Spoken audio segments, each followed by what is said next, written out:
안녕하십니까, 주태양입니다. 한국교회 희망을 노래하다 네 번째 시간으로 오늘 예배를 희망하다 라는 말씀을 드리려고 합니다.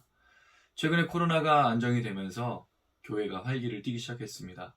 성도들이 또 아이들이 돌아오고 모이고 또 함께 나누게 되었기 때문입니다. 얼마나 기쁘고 얼마나 좋고 얼마나 은혜로운 시간입니까?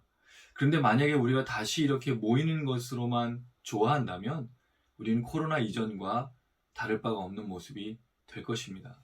그렇다면 어떻게 한국교회는 이 예배를 희망할 수 있을까요? 첫 번째, 예배가 무엇인지, 왜 예배를 드리는지, 이 예배를 드리는 목적이 무엇인지를 우리가 생각해야 됩니다.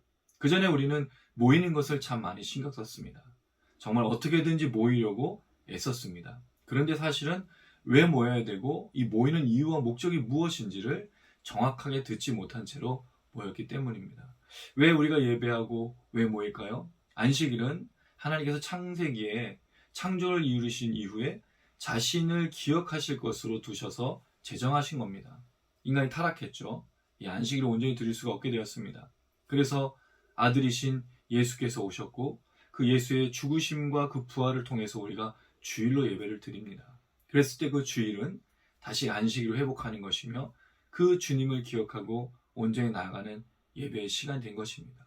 그래서 결국 우리가 모이는 이유는 우리 부활하신 주님을 기억하고 그 주님을 소망하고 그 주님이 다시 오실 것을 기대하는 것이 바로 예배입니다. 예배의 목적은, 예배의 초점은, 예배를 드린 이유는 하나님, 예수님, 성령님 때문입니다. 우리가 목적이 아닌 거죠. 우리가 이것을 기억하고 깨닫는다면 한국교회는 다시 모여 예배를 드리는 것, 그래서 그것을 희망할 수 있을 것이라 저는 분명히 믿습니다. 두 번째로 우리가 이 예배를 희망하는 이유는 이 예배가 이제 모이는 것에서가 아니라 삶의 예배로 이어지는 것 때문에 예배를 희망할 수 있습니다. 그동안에 많이 모였습니다. 열심히 모였습니다. 근데 이 문제가 무엇입니까? 모여서 우리만 좋고 우리만 예배드리고 그래서 매일 이 한국교회를 향해서 많은 날카로운 비판이 있었던 것은 교회만 한다, 자기들끼리만 좋다라는 이야기를 듣지 않았습니까? 이제는 모이는 것이 아니라 모이는 것만큼 흩어져서 흘려보내는 삶으로 나아가야 됩니다. 그게 바로 삶의 예배이지 않겠습니까? 하루가 아닌 나머지 6일간에 있는 삶의 예배가 온전한 예배가 될 때 한국교회는 희망을 노래할 수 있고 예배를 희망할 수 있습니다. 여러분, 우리가 예배를 끝나고 나서 제일 먼저 가는 곳이 어디입니까? 가정입니다. 이 가정에서 그날 받았던 은혜를 흘려보낸다면 남편과 아내, 부모와 자녀가 이 은혜로 자비와 사랑으로 긍휼로 풍성해질 수만 있다면 얼마나 행복할까요? 가정에서부터 일어나는 이 은혜의 역사, 그리고 이어서 우리가 삶의 터전으로 땀 흘리는 현장으로 직장과 사업터와 여러 곳에 나가서 받은 은혜를 흘려보낼 때 그 예배가 얼마나 놀라운 것이 되겠습니까? 그래서 이 흩어져서 드리는 땀의 예배, 또 삶의 예배는 한국교회의 예배를 희망하게 하고 한국교회의 희망을 노래할 수 있는 것입니다. 마지막으로 한국교회가 희망을 노래하며 예배를 희망할 수 있는 이유는 간절함 때문입니다. 한국교회는 간절합니다. 정말 모이기 힘쓰고 예배를 사모하고 어떻게든 예배를 드리려고 합니다.